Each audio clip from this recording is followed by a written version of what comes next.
The Central Club. What's going on, people? Welcome to the Central Club. This episode is brought to you by Re-Inspire Printing, Weekend Defender, and Vortex Competitions. If you haven't already, make sure you hit that like button, subscribe to the club, and hit the bell button to be notified of future content. By the time you're watching this, I really hope that we have hit 100,000 subscribers. But just in case we haven't, go and hit that subscribe button, all right? Please do us a favor. It goes a long way. Anyway, I'm really excited to dive into this conversation. We've got a fantastic guest today, someone I've been back and forth for probably about a year now. Really look at this man as an inspiration in terms of, health, fitness, confidence, those type of things. He's had a roller coaster of a journey, and that's what we are all about on the Central Club podcast, a voice through adversity. He's a big lump. He's a Port Albert boy. He's a former Love Islander. It's Mr. Thomas Powell. Thank you very much for having me. How's it going, mate? Very good, very good. Thank you for coming, mate. I really appreciate it. No, thank you for having me. It's a pleasure to be here. Yeah. It has been a long time coming, a long time. We have been talking for about a year. But you're really busy, aren't you? Yeah, sorry. Things pile up. I'm a firm believer in you can never do too much. I like being busy. I can't. I'm one of these that goes on holiday and goes to the gym every day because I can't sit still. I can't do stuff. I can't just chill around the pool. So, yeah, I like to keep myself busy. So, sorry. I'm a pain in the ass to nip down sometimes. Yeah, no, I really appreciate it because obviously we're all busy. But like last week and now we were going to do it. And then I had a bit of a family appointment, let's say. And you was like, no, it's cool. We'll get it in. So, like, thank you for, making sure that we got it nipped in the bud as soon as. So what is your lifestyle like right now? Like, can you give us a typical week when you're alive? Very different to the Love Island days. It was chaos back then. Now is much more chilled. I work in an animal rescue centre called Clisnenny. We're the South Wales branch of the RSPCA. We're affiliated with the RSPCA, which means we get all of the rescue dogs, the case dogs, but we don't get any of the money to look after them. So we're a completely self-funded site, completely self-funded rescue centre. Our vet bills every single month are 14 grand average. Our average running cost, because we've got 11 shops, or 10 shops now, one has just closed down. Our monthly running costs for the whole centre is 150 grand per month. Wow. And we have to raise all that money ourselves. So I'm part of the fundraising team that puts on events and raises money for the amazing work at Clisnenny Animal Rescue Centre. Yeah. And so what does it stand for, the name? Clisnenny is the name of a farm. It was what the farm was originally called when we bought it. It was called Clisnenny Farm. So it's just been called Clisnenny Animal Rescue Centre. It costs 150 grand to run one or all? It all. So we've got one centre and 10 shops. We've got two in Cardiff. And to run it all, to keep everything going, about roughly £150,000 each month. And was this just a job you got into, or is it like a passion of yours? A bit of both. I moved home from Wales. I moved home back to Wales from Leeds. I lived up north for a couple of years and wanted a change, to be totally honest with you. And I'd always rescued dogs my whole life. I'm a massive animal person. And a job opportunity came up there. I'd rescued all of my dogs from this rescue centre my whole life. So it was kind of almost a sign. I'm not spiritual or religious per se. I don't know what's up there or what's not. But I feel like it was a sign.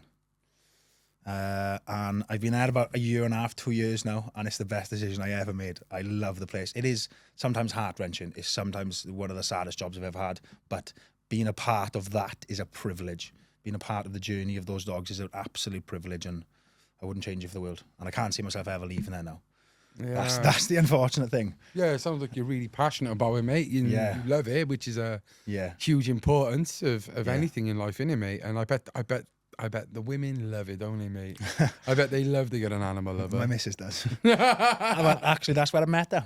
Was it? Yeah, I met her. She's been working for the RSPCA, not for Clisnenny, in our rescue centre for 21 years. Wow. And I met her on shift while laying a path, the old school way, not like Tinder and the internet. That's like, the best way, mate. Innit? Yeah, yeah. I actually met her in a real.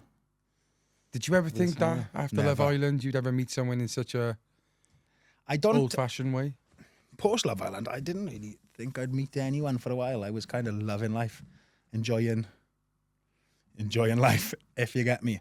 So no, I couldn't really picture myself ever settling down. And I never wanted kids.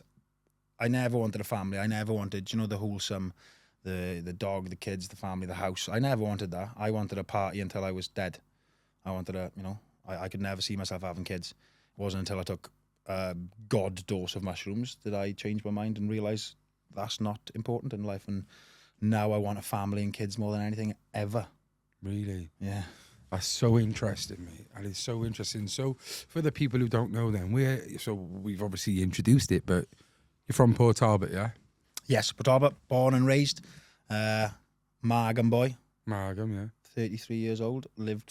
Probably lived there for about 20 of my 33 years. Yeah. Love the place. Interesting Absolutely love place, the isn't place. It's a very interesting place. But there's nowhere like home. There's nowhere like home. The Welsh are so different. Like everywhere's gonna be, can be a bit rough. Everywhere gets their scumbags, but like, I wasn't not gonna knife you. They're just gonna ask you for a $5 for some weed. All right, yeah, nice one, they were, but I'll happily give you $5. Anywhere else in the UK, sometimes you get worried about walking down the street. I lived in Bradford. I was going to say, what was it like up in Leeds and that, mate? I wouldn't let my missus go out for a walk at night to get her steps in, because I'd be worried. I'd have to go out with her, or she'd be going to the gym to get her steps in. And that's not a nice way to live. It's not a... Mate, I get it now, like, to be honest, in Cardiff, like, it sounds stupid, but when my mum gets her steps in, or my missus, like my dad would drive, he never used to, but like my dad will like drive and like kind of shadow my mum, or I'd be worried about my missus. Like, it's sad, isn't it, really, mate? And I know, like, obviously Cardiff is, I think Wales as a whole is a nice area. It's probably the best part of the UK in terms of that. Touch wood, it stays that way, but everywhere it is getting bad, like. Yes, yeah, I do agree. It is getting worse, but I still feel like the Welsh, we're still here. Yeah. We're still here and fighting, Yeah. We're still going to be here through and through. And I think the Welsh attitude is friendly, lovable, like kind to everyone. Yeah. Let's have even on the rugby pitch, we'll have a scrap. Yeah. Afterwards, we're having a pint and singing a song together. Of course. That's the way, we're born and bred like it. And I absolutely love Wales. I love the Welsh attitude. Yeah. Are you, is your missus from here, or? Yeah, from Swansea. Oh, right, okay. From Swansea. And my whole life, I never thought I'd meet the love of my life down the street. I think that, Down the street, yeah. I thought that's an absolute bullshit. Sorry to swear, I thought that was a lie. And now You look have at me. to search far and wide for your love. Yeah, I always thought, because I think, I used to think a little bit differently, like I wanted to travel the world and all this, and I have travelled, but I never thought I'd find the love of my life down the street, and I literally did. Yeah. So yeah, I It was quite is wrong mad, about isn't it. it? People like feel like they're bigger than their area, especially in Wales. In some parts of the valleys, people want to get out of the valleys. That was exactly my my mentality. mentality. I need to get out of this, small, tunnel vision, small-minded. I'm getting out here, and you've ended up coming back, and they say that, don't they? It don't matter where you're from. Home is your home, like. Massively. Yeah. And I think I didn't learn it the hard way. I'm just glad I learned it. Yeah.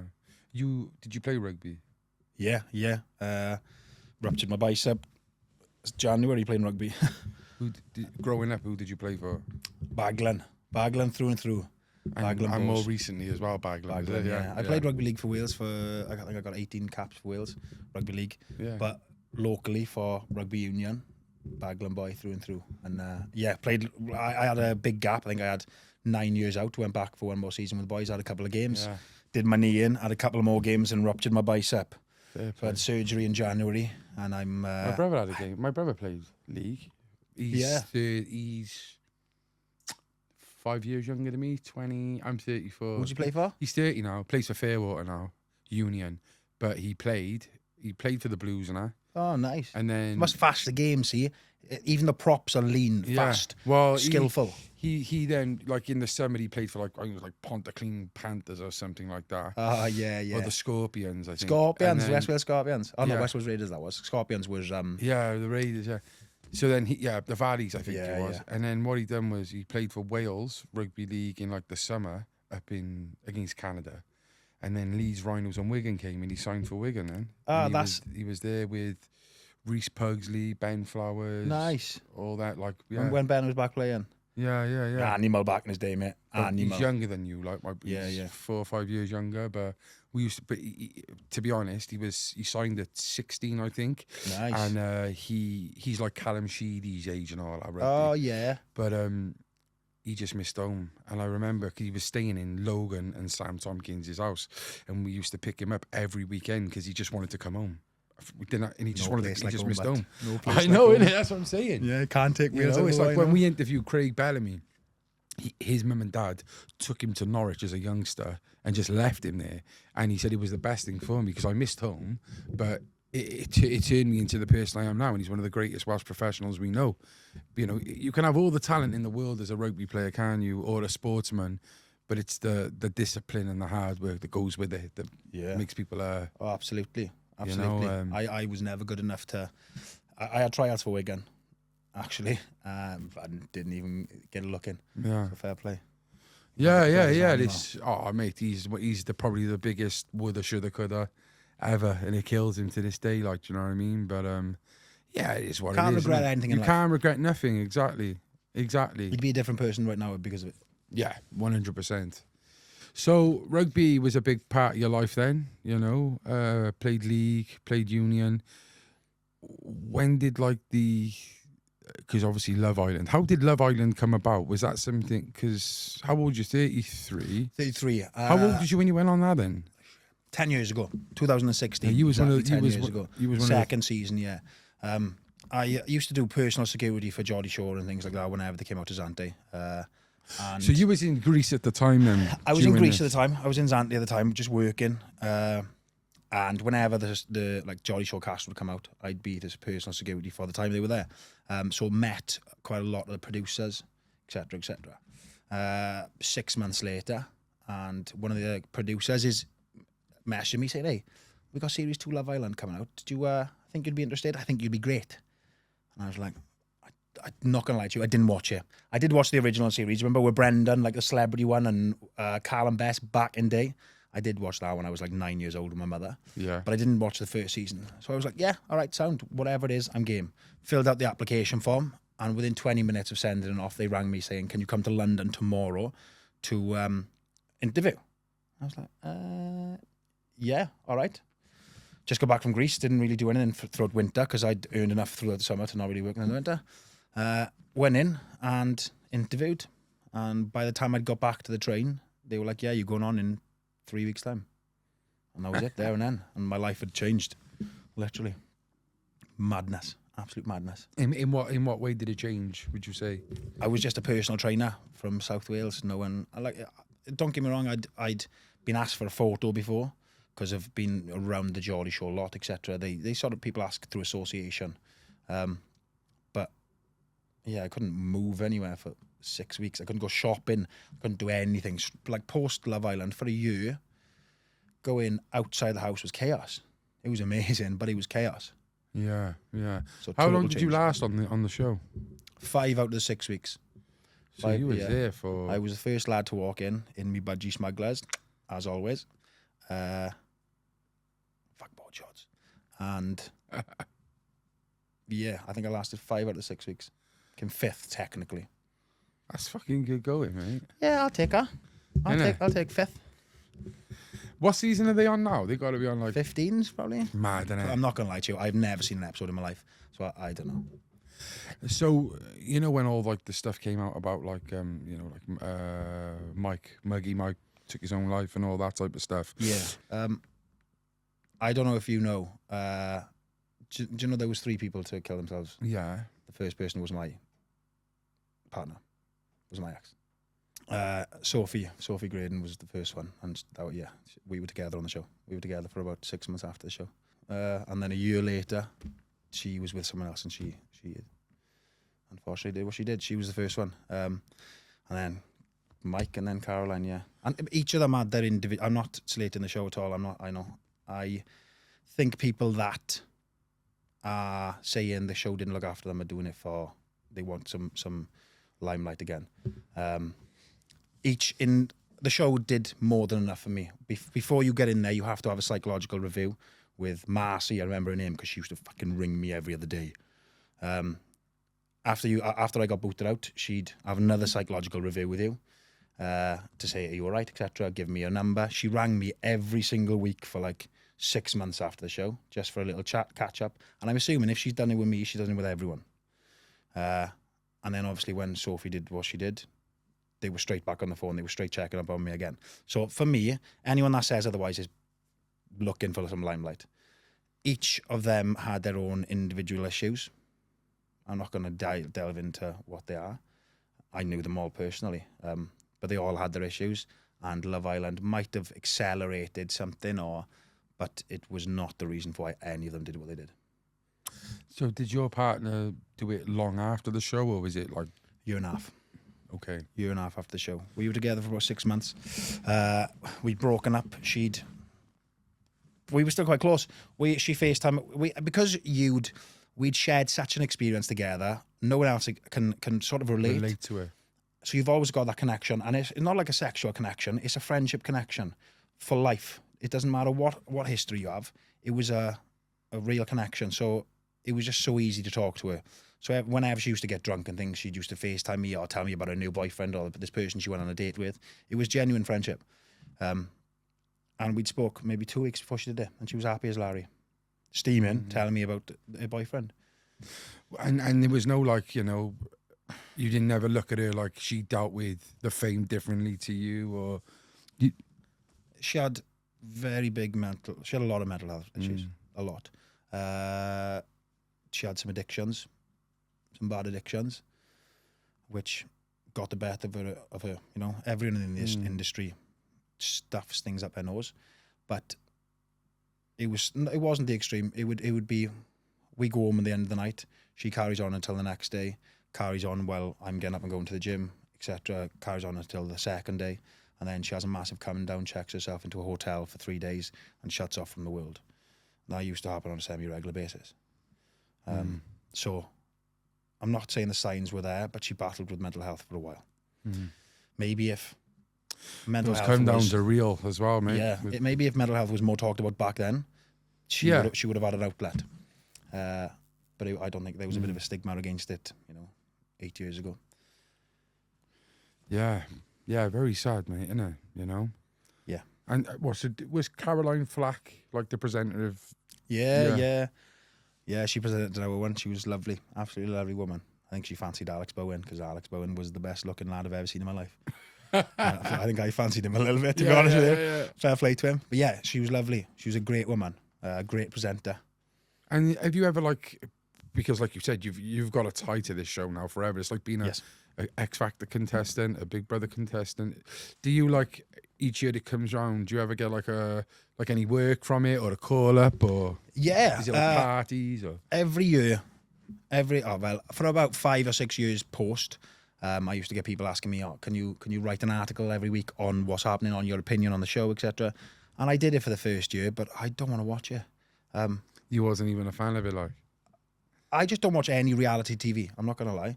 I don't watch much TV unless I'm on the spin bike or I don't know, having a catch with the missus. I'm not a TV kind of guy, so I never watched it. And for me to go out of my way to watch it for a couple £100 a week wasn't really worth it. So I technically could have got quite a lot of work, but I just didn't. I did the year after. The year after, I was getting paid quite a lot of money for things like that.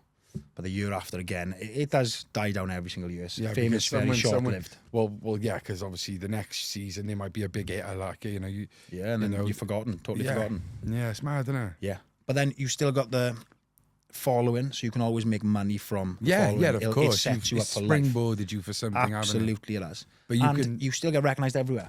Yeah, absolutely everywhere we go. But you can probably see how some people would be affected by this. Not saying people who've taken their lives, but I'm sure there's people who feel like a piece of meat on a conveyor belt, and they just, they were on Big Brother 4 and it's now Big Brother 32, and you're like, Yeah, you sort of lose a sense of who you are sometimes when you've gone from walking into a shop and having to stay there for 45 minutes taking photos of people when you only went in for a loaf of bread. Yeah. To not having a photo in 4 days, it does mess with your head. It does start to mess with your head. People thinking, oh my God, people have forgotten me. And Have you done something wrong? Or... Yeah, and you've got to realise, who cares if people know you or not? That's not important at all. It's not. Obviously, some people take it differently and deal with it differently. But yeah, fame can obviously impact people in different ways. So was you doing the steroids during this time of Love Island, before, after? No. So I was natural on Love Island. They actually test you. They do blood tests. They fully test you. Yeah. One of the boys actually was on Anava, got tested, got caught on it, and couldn't come on the show until he totally cycled off, and then came in halfway through. He told me. But yeah, so post Love Island, my sort of goal on Love Island wasn't necessarily to find love, because I knew it was a TV show, and I knew that's not really what happens on TV shows. It's just for TV. Well, not just that though. Before quickly, like I honestly think as a man, like, and the girls, like, it's literally to them, like, I think a lot of them is just like, this is going to get me famous. If anything, this is just going to get me to have a great time. I'm going to, bang loads of pussy, make some money, and, Yeah. And they're all young. You were young at the time. That's what I'd be thinking. Yeah. I'm not going to say you're wrong. But mine, I was second series. So the back in second series, we didn't really know what it was. We didn't know we'd get famous from it. We didn't know we'd get this. It was just an opportunity you couldn't really say no to. Yeah. But now I think absolutely that's what people do. They know they're going to get mega famous, so absolutely that's what they're going for. They're not going to go find love. They're not looking for love. They're looking to be dramatic, make a good TV show, make a name for themselves, to get remembered, to get brand deals, to get this, to get that. So they're not necessarily now being authentic. They are being a bigger version of themselves, because they know that they're going to get more brand deals afterwards. Yeah. Did you have a game plan then before? Not a clue. Not a clue. I probably should have. Probably should have watched more episodes before I went on there. I went in totally blind. All right. Completely blind. It was idiocy on my part. And I think I would have done even better. Not even better, but I think I would have lasted an extra couple of days. But what about, like, in terms of game plan, in terms of when I get out of here, I'm going to use this to springboard, or you didn't even know? Yes, well, the only thing I really wanted was to become a sponsored athlete. I've been into fitness my whole entire life. I've been a personal trainer since I was 17 years old. I love health and fitness. I've always been so passionate about it. So my absolute goal was to get sponsored by a supplement brand and to become a sponsored athlete. And yeah, so I was natural on there. Afterwards, I was like, right now I've got 200,000 followers. I'm going to get with a brand. And I met the Harrison twins. Do you hear the Harrison twins? Yeah. Massive influencers, fitness influencers. They were like my idols. I genuinely idolized them. I put them on a pedestal. They were amazing to me. And I managed to get sponsored by the same sponsor of them, Met. And when we were training together, I asked them, I was like, boys, seriously, are you juicing? And they turned around and said, yes, everyone in the fitness industry is juicing. Everyone. So I was like, yeah, all right, jab me. Come on, son, chuck it in. He didn't. That was only a joke. But that was the deciding factor which made me think, yeah, I'm actually going to go on steroids. So January 1st, 2017 was my first ever injection. It's not even that long ago, really. No. I think I did about What year 4 was the years. Love Island show? 2016. That's not even that long ago, really, is it? No, well, 10 years. It's flew by, haven't it? Yes, massively. I think I did 4 years of cycling steroids, maybe 5. And, what was that first kind of couple of times using steroids? What was it like? How would you describe it? Incredible. I'm not going to beat around the bush. You feel like a god among men. I put on 9 pounds of lean muscle mass in 12 weeks. I felt amazing. I slept amazing. My libido was amazing. My confidence went up. I genuinely did feel like a god. And then, yeah, it came off. And I was I'd like to think I was quite intelligent with it. I'm quite clued up. I was clued up from the very beginning. Me and one of my best mates, one of the best PTs I've ever met in my life, Dan Morgan, shout out. We knew every inch of any side effect, what could happen, why it was happening, and what we were injecting, etc. We even went to the extent of getting it tested. So the first cycle, I didn't have any side effects.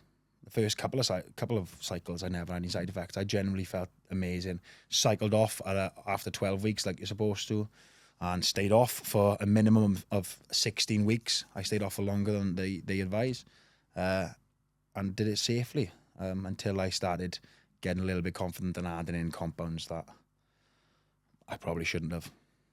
And the talk of like what they call it, like the mood swings and stuff, like roid rage and all that. Yeah. Does that come at that God feel time as well, or is this something later on, or is it on the come down? Like, when do you get that kind of feeling? So I never got like the roid rage per se of testosterone. What testosterone does is basically it makes effort feel good.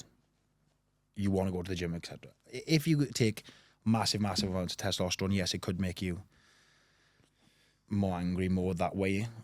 It's quite stigmatized that, back in the day, loads of juice heads used to be bouncers, etc. So they used to like fighting. That's where the stigma comes from, I think. But there's compounds like Trenbolone is mental. It actually does change the way you think. I like to think I'm a very calm person. I don't kick off. I'm relaxed. But someone cut me up. I tried to rip him out of the car and batter him when I was on Tren for no reason. That's not a reason to fight someone. Sorry, mate, you're probably in a rush. Crack on. And Tren genuinely changes the way you think. And I honestly thought that I was this much of a dickhead off it. I was like, nah, this isn't Tren. This is me. I was justifying it. And anyone that takes Tren is exactly the same. When you're on it, you're like, nah, this is what I normally like. No, it's not. Yeah. You try to kid yourself. Yeah, absolutely you do. And my missus was telling me for years, not years, for the whole cycle, you're an asshole. Like, this has changed you. What? You need to come off of it. And I wouldn't listen. And it was until that moment in time, I realised, yeah. And I totally come off. And that moment in time, I haven't done a cycle since. So it was that road rage, was it? Yeah. That done it for you. Yeah, that made me like, what is the point in these steroids? I'm not using them for a benefit, really. It was to become a sponsored athlete, and that didn't really mean anything. Yeah, what does a sponsored athlete actually entail? Sponsored by a supplement company. So for my given sport, or to influence, because obviously I was technically an influencer, I suppose, before they was called influencers. Yeah, I was paid to promote supplements. I was paid to be with a supplement company, to go to events, to run events, etc. And now I run a team of athletes that do that. That's mad, isn't it? Yeah. Maybe in a way you can show them the do's and don'ts. Absolutely, because I've been in this industry so long, because I've been such a sponsored athlete by so many companies, and over such a long period of time now, I know the bad ways that people have run supplement companies. I know the good ways that they do. I know how to get the most out of athletes. I know how to get nothing out of athletes, because I've experienced both ends of the spectrum. I now know what exactly to do to manage a team of athletes and affiliates. It sort of led me to exactly where I needed to be, giving me that experience that I needed. So how much your worst steroids was you using? Probably not as much as you'd think. I never run over 500 milligrams of testosterone.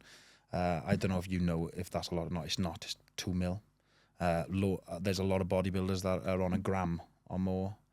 I was just quite sensitive to testosterone and prolactin. I used to get estrogen buildups. That's why I had to have my nipples cut off, because of gynecomastia. So I never run high amounts. Yes. I was always under the conception of put the least in for the most out. Minimum input, maximum output. So I always run low level of everything. I never run high amounts of anything. But anything comes with a cost. It doesn't matter what level you're running. You can have side effects. You can be running the lowest amount ever. You can have side effects. I did. Can you go back to what you just said about your nipples cut off and something about estrogen? Yeah, I tried to glide past that one. So excess testosterone can build up or can increase your estrogen or prolactin, which can make a mass behind your nipples called gynecomastia, which I got and had to get them surgically removed. They do that by cutting off your nipples. Yeah. I think I got it was. I got man boob. No, it's like a heart. I obviously haven't got it anymore. It's like a mass behind the nipple. Yeah, you can feel it. It becomes sensitive. If you're laying on things, it can become awkward. Yeah, I swear I got that. it's some people do get it without steroid use. Some men do get it without steroid use, but it is mainly through steroid use that men get it. So yeah, I had to literally have my nipples cut off. Yeah, and 'cause the I mass was eating removed. like trying to be healthy, and I was eating pomegranate every day, like loved it. And then I found out it was full of estrogen, and Is it? yeah, apparently that's why my boobs. I've never heard that in my life. I really hope someone's just pulling, like winding Oh, up, do you love estrogen? chatting shit. No, I just hope it's a lie, because that's funny that you believed it. Yeah, If that's absolute bullshit and you believed it, I know. that'd be brilliant. I know it would be, wouldn't it? I have never heard that. We need to research that. So have you always been like, very good with your diet and stuff like that? No, absolutely not. I think the fitness and the nutrition world is always evolving, is never ending. What we know now is not what we knew 5 years ago, is not what we knew 10 years ago, is not what we knew 15 years ago. I think, we're going back to the carnivore stages, to where, fruit, meat, anything that's natural, organic is good for you. Whereas 5 years ago, eggs are bad for you. Cheese is really bad for you. But now, eggs and cheese are good for you. It's healthy, it's raw, it's natural. But it's not like the diet's changed, just the information, I assume. Yes. The research. Yes. I sort of used to believe, not the fad diets, but I used to track calories, as in calories in versus calories out, because I always thought about leanness was the most important thing, being lean, looking good, having muscle mass. I always, wanted to look good, instead of realizing that calories will make you look good, but it won't make you feel good. It's the nutrition, it's the minerals, the vitamins that make you feel good, that make you perform well. So now I've completely changed to not how I look. It's a really good and how I point, perform. actually, isn't it? Because it's like, as much as you might starve yourself all day, and I don't know, like to try and get to a certain weight, or to look a certain way, but if you're feeling like shit, Yeah. it's not really. Is it worth it? Like, look at bodybuilders. They look the best in the world. They feel like shit. Do they? Of course they do. You ask a bodybuilder that's 3 to 1 week out, how do you feel? He'll smack you, because they feel like shit. They hate the gym. They hate prep. They're doing, because they have to do it. They got to get through it. That's the digging stage. But they feel like shit, mate. They look amazing. I don't think that's a good trade-off. I would rather feel amazing and look okay. I want to look good and feel great, perform great. That's where I'd say I do the 80-20. I eat good, nutritious, whole foods 80% of the time. 20% of the time, I eat what I want. I eat for enjoyment. I eat for date night. I'll have a bottle of wine. I'll have 2 pizzas. I'll have, whatever. I won't feel guilty about it. If I'm going out with the boys, I'll have a burger and chips. But then 80% of the time, whenever I can, I'll eat good, whole, nutritious foods. And I feel great. It's the best I've felt in a very, very long time. It's the oldest I am, but I feel great. Performance-wise, I feel great. Apart from my bicep, I feel fantastic. And I genuinely believe it's all to do with my diet. Yeah. Yeah, and this now, you said that you run a bunch of athletes. Yeah. So you don't run their diet and stuff. Though. No, It's like no, their no, no, social no. media or something, is it? Sort of. So I'm the athlete manager for Dorian Yates Nutrition. Who's a bit of a legend himself, isn't he? He's an absolute legend. Absolute legend. How did you? One of the GOATs, one of the greatest of all time. Probably the Bodybuilder. Yes, Yeah. yes, probably the best British bodybuilder of all time, in my opinion. I know I'm biased, but Well, he's one of the most famous. Like, absolutely, I know who absolutely Dorian Yates is, mate. He's a NG. I love him. I am biased, but he's a great bloke. He's down to earth. He believes in what he's saying. He's not just selling shit. He wants to sell real supplements. He believes in his supplements. He believes in his company. He just backs you. I know he's got your back whenever you need it. He doesn't bullshit. He's not in it for the money. He's a real guy. He's a real guy. So I very much appreciate it. How did you meet Dorian? I was sponsored by his supplement company. I used to have a production company myself up north, and we were hired to do some work for his supplement company.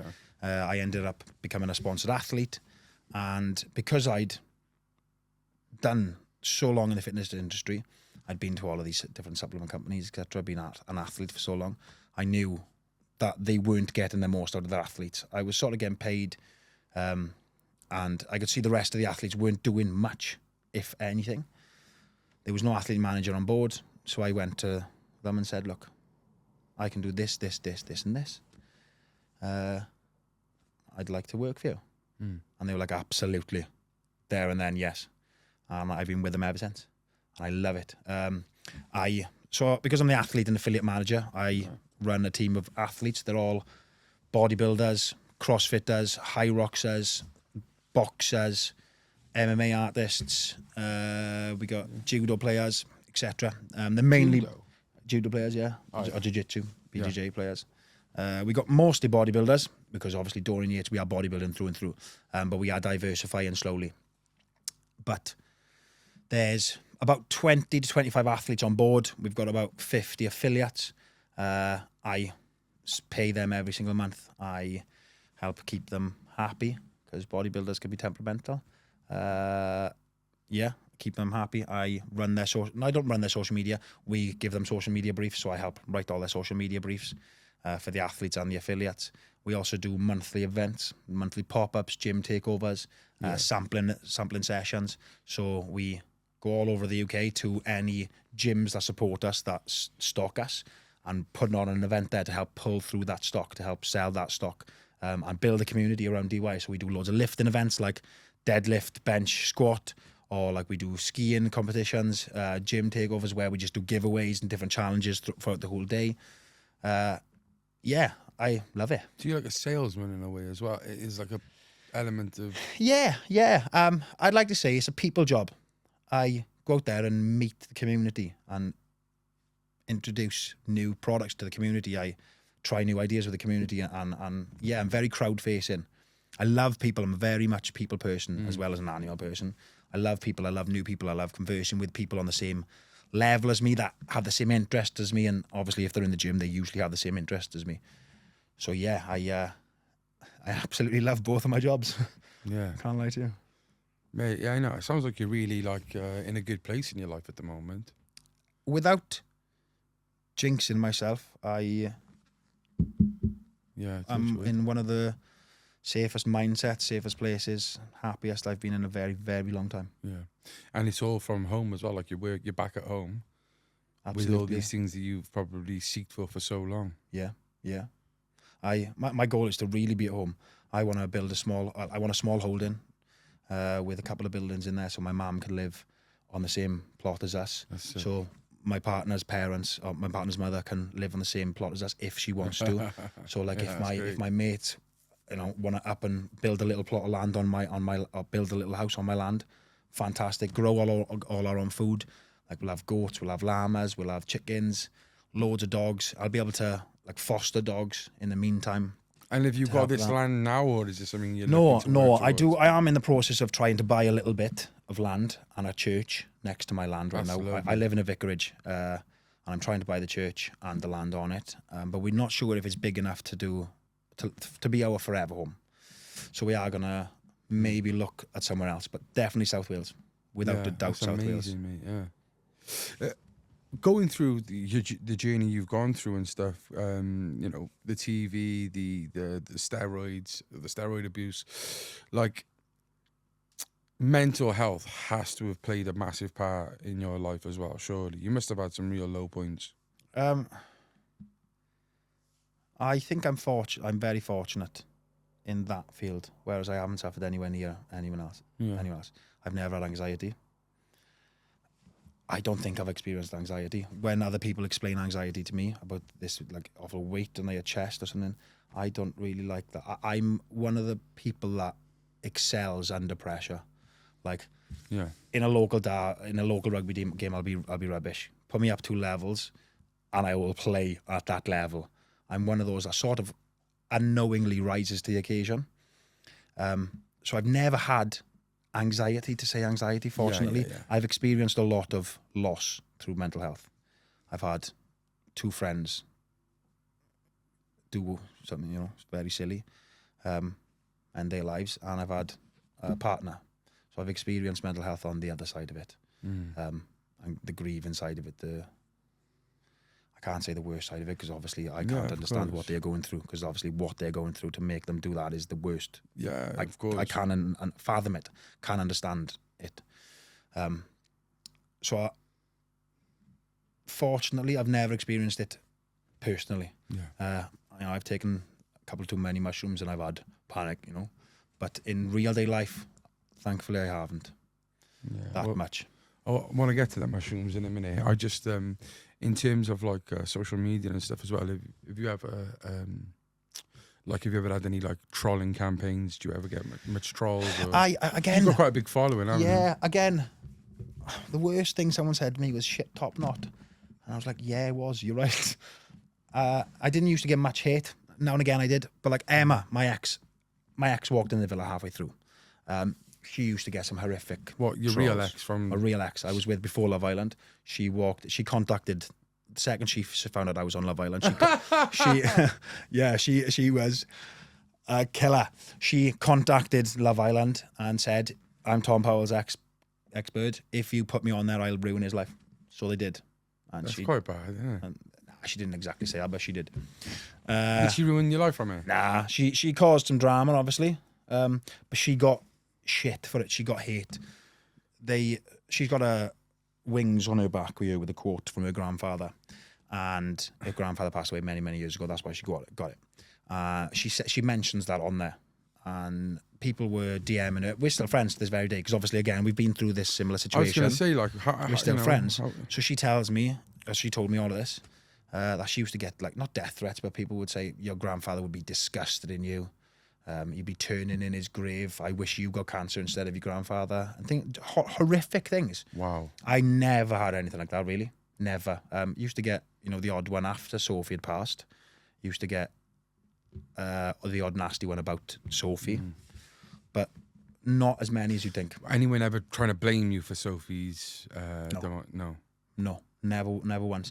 Sometimes they used to be like, you was a dick on Love Island, Sophie. That's the worst thing. And I'm like, you don't know how they portray it. I'm not bothered at all what you think. So yeah, because I know they edit things and I know the real life what happened.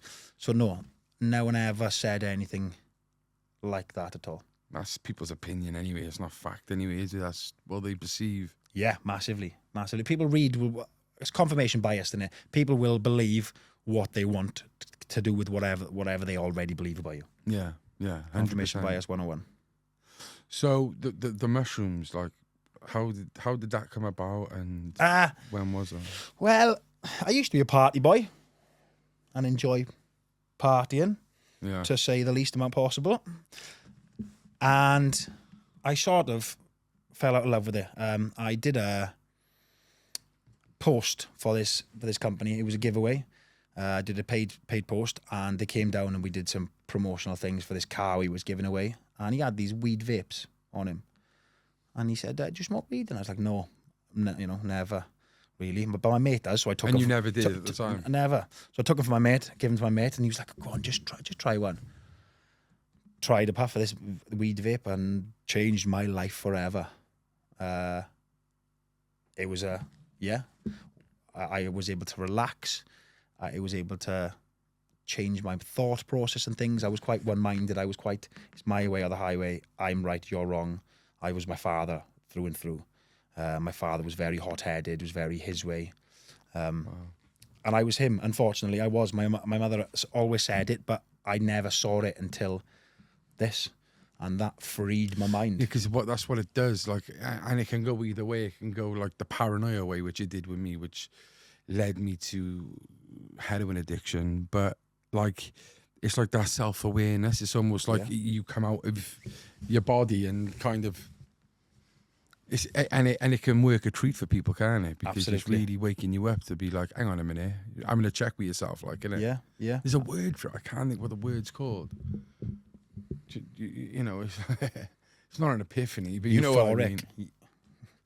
It's euphoric sometimes. Yeah. But yeah, it gave me that release. It allowed me to genuinely empathise with people. I could for the first time empathise with people around me and really understand other people's opinions. And without them telling me, I would now think a different way and understand how that made them feel. Even if I had a smoke now, I'd think back to 2 weeks ago, a conversation with someone, and I'd be like, oh my gosh, I said this in a certain type of way. He might have taken it this way. Yeah. I now text this person to say this, and they're like, yeah, Tom, I did take it that way. I'm so glad you text. So it genuinely has improved my life. Yeah. Because it allows me to think a different way and empathize and help people in the way I never thought possible. So then obviously it was a but stepping stone to mushrooms. that's the way that made me like stop taking it, because like I knew I'd done bad things and I was like, oh my gosh, that person, this person, that person's gonna come together, they're gonna fucking do, like, do you know what I mean? Like, it was bad, but I suppose from your perspective, that's amazing. I wanted to fight those demons. Like, if there was ever, do you know that fear of, like you just said, people think people are after you, I'm going to come get this, I'm going to get that. Those are demons. And I wanted to, if there's anything like that in my life, I want to fight those demons. Same as mushrooms. When you're on a bad mushroom trip, that's when you learn things about yourself. Like, I never wanted kids, ever. I thought it was, what is the point in just spanking all your money on someone else? I want to spend my money, cocktails on a beach until I'm fucking 95. What are you talking about? And took what I thought was a microdose. Was not a fucking microdose. Went to the gym. Proceeded to stay on the treadmill for 2.5 hours, sweating my box off, listening to no music, just in my psyche. Delved deep into why I didn't want kids and realised it was a pathetic answer. And now I genuinely want kids and love and a family and the whole 9 yards. Wow. Since then, since that very moment. That's Changed my life. mad. Yeah. And it was a hard time. That 2.5 hours was hell. I was going through hell. It was not a nice time. And I've done that a couple of times on mushrooms, gone through hell. But when you come out the other side, you learn so much about yourself. So sort of, because I've done it a couple of times and know I'm going to come out, now if I get that feeling, I lean into that feeling. I lean into the scaredness. What am I scared of? I need to purge something. I need to fix my life in some way. And I either fix my business, my relationship, my mental health, anything. I fix my relationships on a semi-regular basis. I used to on mushrooms. That is it. That's what it is, isn't it? Leaning into it. Yeah, and you have to really lean into it, let yourself go into it. And it's so difficult to do.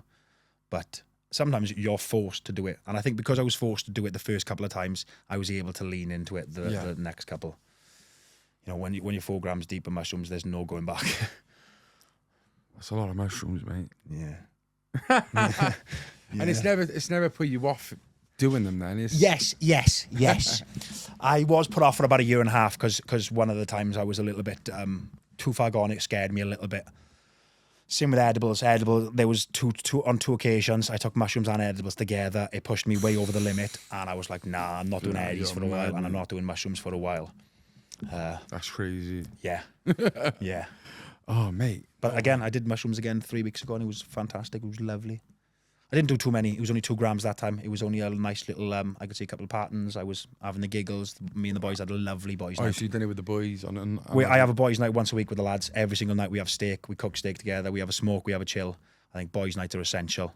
Absolutely essential. I think as we get older, we lose touch with our friends, especially as blokes. And I have the boys over my house once a week. We all cook steak. We just chill. We take a piss out of each other and actually have boys' time, Yeah, and you're the one who's bringing them together then at your house, is it? Or?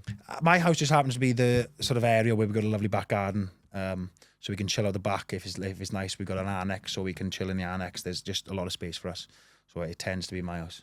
Yeah. Unless we go out, but we tend to, we don't like going out. We like having our time, a nice steak. Yeah, that's beautiful. It's good boys' night. And a couple of mushrooms on the side, like. Yeah, absolutely. My mate Dean is a fantastic chef. He's always the cook. Hats off to him. I never cook. Cheers, bro. I just bring the steaks in, he cooks it up, and we have a wonderful night. It's amazing, mate.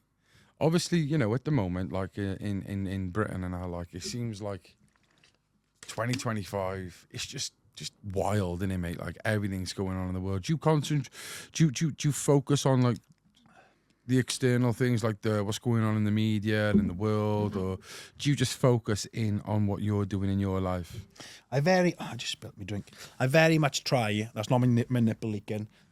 It's not post-operation. This is just what happens. I wish I focused on it less. I'm trying to focus on it less. I go down rabbit holes. And unfortunately, I do share some things on my social media. And you probably get a lot of unfollows. I do, yeah. And I do. And I'm thinking, I shouldn't do that. I shouldn't share that. but then it's really how I feel. Yeah, then you've got to express yourself, mate. Yeah, so that's quite a predicament sometimes, is should I share this? Because I want people to be informed of actually what things are going on in our country. But then I'm thinking, are people just looking at me thinking I'm a fucking wacky cunt? Yeah. What a goon this guy is. What is he doing? Take off your fucking metal hat and go sit down, Tom. For that, like. Yeah. Yeah. So it's a predicament on what to reshare. So I am actively trying not to reshare as And much that's now. why you said, and you said like you worry and stuff as well. Like I'm just wondering for myself, like a personal, like, so basically I struggle with it as well. Like, you know, I'm really scared for the future of our, you know, our country and kids, and my, you know, my brother's just had a baby, and I'm just like I want to have a family, but like I'm scared. Should I? And like it's you know, I was just wondering how you deal with things, like, you know, to keep your mind off those things. I'm trying to actively not think about the shit of the UK, because in Wales, I think, especially Port Talbot, you can't see it happening as much. You just hear about it. You just see it on social media as much. Like the valleys and the west of Wales. I don't is actively kind of see it. unscathed, Yeah. isn't it? Yeah. Thankfully, and I don't know if it's going to change, but right now it's not that bad. So to say out of sight, out of mind is a good thing. If I stay off social media, I don't think about it as much because I don't see it as much. It is everywhere on social media, and obviously the algorithms know what I want to see. Yeah, So no, sending it's it to me. mad, isn't it? It's mad, isn't it? I like one Nigel Farage video and fucking hundreds of them are coming up. But yeah. It's when the Sadiq Khan ones come up. That's when I'm like, angry. Yeah, all the time. But it's social media, isn't it? Obviously showing you what it wants. Is it manipulating us to make us think a certain way? Is it to bring in this new identity card? Is it all a bluff? Yeah. Are they manipulating us yet again? My head's fried. Should stop probably taking mushrooms and watching YouTube. What do you think about Wales? Like just Wales itself? Like, you know, what's your take on the country? I feel like we need change. I think Labour, we've been for 50 years, and I think we need to change now, you know? I think. Yeah, in more ways than one. You look at the valleys. All of our money doesn't get spent here. No. We should, all of our, like, we all of our solar farms, all of our energy goes to England, and then they use it, they sell it. We don't get any of it. We get like 20% of what we earn. Why? We should be looking after our own. Like, don't get me wrong, we are absolutely part of Britain, so yeah, we support Britain in every single way, but I think we look after Wales better than we are. Labour has done nothing for us, you know. And the valleys of all, you know, the valley towns and villages that were built for the purpose of mining, you know, all the industries have closed. They've given them up to other countries, but the valleys and villages and towns have quadrupled in population. Yeah, because of the industries. Look at Port Talbot. Port Talbot was built around the steelworks. And what do you think about the steelworks? Obviously, we're shutting the gutted. furnace down? Obviously, we're gutted. The whole town is gutted. We're devastated. It was the town. It was the reason why the town was built. It was the heritage. It was everything. Don't get me wrong. My car's a lot cleaner. My lungs are probably a lot cleaner. I'm probably a lot healthier. My house is probably going to triple in value in the next 50 years. Living right by the seaside, all the mountains, you know where we are. But it's devastating that everyone lost their jobs like they did. It is such a shame. Long term, it might be good for the town. Short term, it's definitely not good. Obviously, with half of my mates, well, 5 of my mates losing their jobs. They've all found other work because they're all skilled workers. But it is such a shame, yeah. And the way they did it, they just came here, learned how we did it, then shipped the whole thing to India, where they don't have to pay tax, crazy. they don't have to listen to these emission costs, these emission charges. I think that's what frustrates me more about anything is, like, we talk about net zero, we talk about global warming and all this stuff, but the superpowers, China, Russia, Don't care. India, they're doing it. So, and it's the dumbest thing about it is, like, they think that if we don't do it, it's okay. Like, our air is going to be clean, but the world rotates every 24 hours. So it makes no sense why we're we're going for pumping net this. zero. Yeah. It makes like, no why aren't sense we why doing we're it? doing it. Yeah. I think it's a fuss. I think, I don't We know, interviewed a global guy who warming's actually, bullshit as yeah, well. we you know? interviewed a guy who actually thinks it's actually all like, because at the end of the day, look at it this way, mate, right? Like, you know, the ice age, the cycles, all that stuff, like, that is just nature. Like, it's the cycle of Mother Earth, let's say, and the universe, right? And now, who the fuck do we think we are to manipulate it? Yeah. And let's just put a break on this and let's do it. No, like what will be like. It's. I just find it crazy, like how we try and manipulate it and prolong things and play God. play God. Play God. We shouldn't be playing God to matters that we do not know. Like manipulating the weather. Come on now, that's crazy. Yeah. That's crazy. Half my boys still don't believe it. Well, it's cloud seeding is a thing. Like in Saudi Arabia, they cloud seed to make it rain. So why wouldn't they do it here? I had a bit of stick, but like I had a lot of people agree with me. Like, but I genuinely believe, like, when like the holidays and that, Yeah. we had quite a good summer holiday. But whenever the schools are out, weather's shit for the kids. Right. Have you heard that it was the hottest summer in history? This summer just gone. It's the hottest summer in history, the best Was it? summer we've ever had. Thank you very much. I don't think it was. For me, it was definitely not. I've experienced at least 10 summers hotter than that in my lifetime. When I was younger, there was some piping boiling. ones. I remember, absolutely boiling. And it was always like the summer. It was like clockwork as well. It was always nice in the summer. For the whole summer. You Yeah. might get 1 or 2 rainy days. Yeah. But that was it. Yeah. This summer was not like that at all. We did get, a couple of nice weeks-ish, but it was overcast for most of it. It was hot and overcast, or we'd have like 2 or 3 days in a bounce and it was nice. It was definitely not. But they're trying to convince us that it was the it's hottest not. summer in history. And to be honest, like when they said about global warming, let's say 10 years ago, I remember like someone said, the winters are going to get colder and the summers are going to get hot, and I was like, bring it on. Yeah. I want a hot summer, and I want it Absolutely. to snow in the winter when it's meant to. Like, do you know what I mean? And does it? No. No. Absolutely not. It's mad, isn't it? It's exactly the same as it was 15 years ago. Yeah. It's The It's tactic they're strange. using to scare us. I sound like a fucking nutter. But yeah, maybe we are, and it is what it is. maybe like, we are nuts. Maybe we are absolutely balmy. cuckoo, like, And yeah. they're not out to get us. I don't know about that, mate. Yeah, neither do I. So what have you got in the pipeline then, Tom? What's anything exciting going on, mate? Or- Yeah, so as you described me earlier, I'm a bit of a lump of a bloke. I've decided to do an ultramarathon up and down Penavan. No way. So do you know what Penavan is? Yeah. So I'm doing a 24 hours of Penavan to raise money for Llysnynni Animal Rescue Centre. Oh, that's great, mate. It's 24 hours of Penavan. It is max ascents and descents of Penavan in one day. I'm aiming for a minimum of 12, which is 12 shuttles. 12 up and down of Penavan. What? 12 all the way up. One. 1, 2, 3, 4, 5, 6, 7, 8, 9, 10, 11, 12 in a 24-hour period. It is 79 kilometres, 48 miles. It's an elevation of just shy of 10,000 feet. To put that into perspective, Mount Everest is 9,000 feet. So I'm actually doing more than climbing Mount Everest in a 24-hour Is it? period.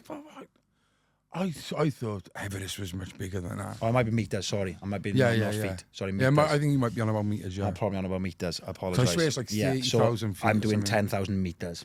That's a lot. And 9,000 meters is Mount Everest. It's a hell of a lot, yeah. Yeah. But with all the incredible stuff that people are doing these days, I had to do something just as mad to be able to raise money. I think some people are doing some amazing Like it feats. used to be like, I'm going to shave my head off. Yeah. Now people are like, not a chance. I'm going to run 5 ultramarathons back to back naked while up with a butt plug in. No, I'm not doing that. I'll do Penavan 12 times. Thank you very much. Maybe we'll come and film you, mate. That would be Come down. amazing. Thank you very much. It is a huge challenge. Obviously, It's not easy. I've never run more than 10 kilometers in my life, and I'm doing Yeah, because 79. you're not a runner, are you? Far from it. I do functional training. I do run, but my runs are 3 to 5k or a couple 100-meter sprints. I do 5k like on a running machine, and I have to stop and slow it down and walk for a couple. Yeah, see, I'm not fit. I'm not running fitness at all. So that's why I thought this is a hard challenge. It's a mental graft. When's that? 22nd of September, Monday the 22nd. It was originally And is it in the night or the day? from 12 o'clock to 12 o'clock, so from midnight to midnight. So Wow. I'm doing doing it how it should be, actual 24 hours challenge. I'm doing it in midnight to midnight. You'll have a break? You've got to have a break, haven't you? Yeah. So the plan was, I've trialed it a couple of times. I've done 3 in one night. I've done 4 in one night. And I've done it with breaks in between. I've done it with no breaks in between. So I think I'm going to... I mean, that's hard. I like... Do you reckon you're going to do it? Yeah, fuck yes. Absolutely I am. Absolutely. No doubt in my mind. Because it's all about mental fitness and training specifically for it. And I'm training specifically for it. Like every single day, I'm either on the spin bike, the devil bike, the Stairmaster, or in Penavant, or running up and down the mountain opposite my house. It's all about specific training. What's the mountain opposite your house? Margam. Margam. Do you know, seen 'Cause Margam there's a few Brombill in Reservoir? here. What's the one? Is it Carmarthen or Carmarthen? Carmarthen. Carmarthen. Carmarthen's about 10 minutes away from me, yeah. But I literally live... do you know, have you seen Brombill Reservoir? If you haven't, search Brombill Reservoir, Margam Reservoir. It's one of the nicest. Me and Gavin were going to go there this summer to do a vlog. Gorgeous. It's 7 minutes from my house. Okay, well, can you swim in there? Yeah, I swim in there with my dog. Cold Twice a week. water and that, is it like? Yeah, stunning. Absolutely I might stunning. have to come up there, Oh, mate, all yeah. the time. So we'll run there with the dog and carry on running up and over into Bryn and things to get specific practice. It's all about knowing you can do it and believing you can do it. And I full-heartedly believe I can do it. Fair play. Yeah, it's going to be a tough challenge, but fuck yeah, I'm game. Let's go. Tom, it's been really nice speaking to you. Thank you very much. It's been What a we do pleasure. with all our guests before they go, we ask them to leave with a positive message down the camera. Now, like I said, you've done a lot of things, right? But if there's anything you would like to leave the people with, take it away down that camera, mate. Be kind. No matter what, be kind. You don't know what other people are dealing with. And there's no better feeling in the world than raising someone up, making someone else feel better, feel good about themselves. So no matter what you do in life, be kind. I love that, mate. Yeah, Thank you very great, much. man. It's been a pleasure, man. I've really enjoyed this. Yeah, that's absolutely. Thank you I very much for I having could me. just start chucking random stuff at you all day because I could talk forever, but no, I've really enjoyed it, mate. Yeah, And, we'll have to do it again. yeah, definitely. And I definitely think we're going to go and follow some of your journey. Amazing, thank you. On the Thank you. 22nd. I've got a of Just September. Giving page. It's linked to my Instagram. It's linked to Llysnyn Animal Rescue Centre as well. So if anyone does feel very kind and wants to donate anything whatsoever, big, small, that would be amazing. If anyone wants to come there, it's the 22nd of September, Monday. I will be trying to run most of it. So if you want to do a lap with me, I might That's be running. fantastic. Yeah, maybe But yeah, you will. thank you very much for anyone that wants to support me. Thank you very much, guys. Make sure you follow Tom on his social media if you haven't already. I am Thomas Powell. I am Thomas Powell. You won't miss him. And yeah, make sure you be kind. Lift someone up. After you've watched this, go and do something kind to someone. Stay central. The Central Club.